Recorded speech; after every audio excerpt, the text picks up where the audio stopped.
ने कहा, हे महाभावों, और भी मेरे कल्याणकारक वचन सुनो। तुम पर मेरी अत्यंत प्रीति है, अतएव तुम्हारे कल्याण के लिए कहता हूँ। मेरी उत्पत्ति का हाल न तो देवगण जानते हैं और न महर्षि लोग। मैं ही देवों और महर्षियों का आदि कारण हूँ, जो मुझे अजन्मा, अनादि और सब लोकों का ईश्वर जानते हैं। वे सब मोह रहित है, उनके पाप नष्ट हो जाते हैं। बुद्धि, ज्ञान, असम्मोह, क्षमा, सत्य, दंभ, शम, दुख, जन्म मरण, भय और अभय, अहिंसा, समता, संताप, तप, दान, यश, अपयश इत्यादि जो अनेक प्रकार के भाव है, वे सब मुझसे उत्पन्न होते हैं। 7 महर्षि और उनके पहले 4 मनुष्य मेरे मन से उत्पन्न हुए। जगत के समस्त प्राणी उनसे उत्पन्न हुए। जो मनुष्य मेरी इस विभूति को भली भांति जानते हैं, वे निश्चय योग से सिद्ध होते हैं। इसमें संदेह नहीं, यह जानकर कि मैं ही सबका उत्पत्ति कारण हूँ और मुझ में ही से सबकी प्रवृत्ति होती है। विवेकी प्राणी मेरी उपासना करते हैं। वे मुझ में अपने चित्त और प्राणों को लगाकर एक दूसरे को समझाते हुए भजन करते सदा संतुष्ट और सुखी रहते हैं। चित्त को सावधान करके प्रीतिपूर्वक भजन करने वाले को मैं ऐसा बुद्धि योग देता हूँ, जिससे वे मुझे प्राप्त कर लेते हैं।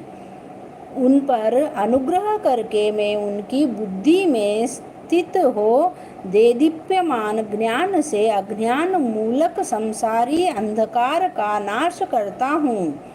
अर्जुन ने कहा, आप परब्रह्म हो, परम धाम हो, परम मित्र, अचल और दिव्य पुरुष हो, आदिदेव हो, अजन्मा हो, सन्यासी हो। तुमको सब ऋषि, देवर्षि, नारद, अमित देवज्ञ और व्यास भी ऐसा कह गए हैं और स्वयं तुम भी कह रहे हो। हे केशव, तो जो तुमने मुझसे कहा है सो सब मैं सत्य मानता हूँ। हे भगवान, देवता और दानव इन दोनों ने ही तुम्हारे रूप को नहीं जाना है। हे सब जीवों के उत्पन्न करने वाले भूतेश, हे देव, हे जगतपते, हे पुरुषोत्तम, आप स्वयं ही अपने मन को जानते हैं। अतएव आप अपनी उन विभूतियों का हाल पूर्णतया वर्णन कीजिए, जिनके द्वारा आप इन सब लोकों में व्यक्त हो रहे हैं। हे योगिन, हे भगवन, सदैव आपका चिंतन करता हुआ मैं आपको किस प्रकार से जान सकता हूँ? आपका ध्यान किन किन भावों से करना योग्य है? हे जनार्दन, कृपया अपनी माया और विभूतियों को विस्तार से कहिए। इस अमृत रूप आपकी वाणी को सुनने से मेरा मन तृप्त नहीं होता है। श्री भगवान ने कहा, मेरा विस्तार से अनंत है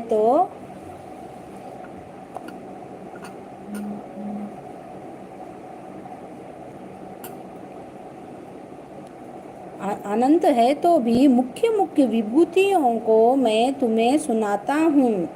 हे गुणकेश, समस्त भूतों के अंतःकरण में रहने वाली आत्मा मैं ही हूँ। मैं ही उनका आदि, मध्य और अंत हूँ। मैं आदित्यों में विष्णु, प्रकाशकों में अनेक किरणों से भूषित सूर्य, मरुद्गणों में मारीच और नक्षत्रों में चंद्रमा हूँ। मैं वेदों में सामवेद,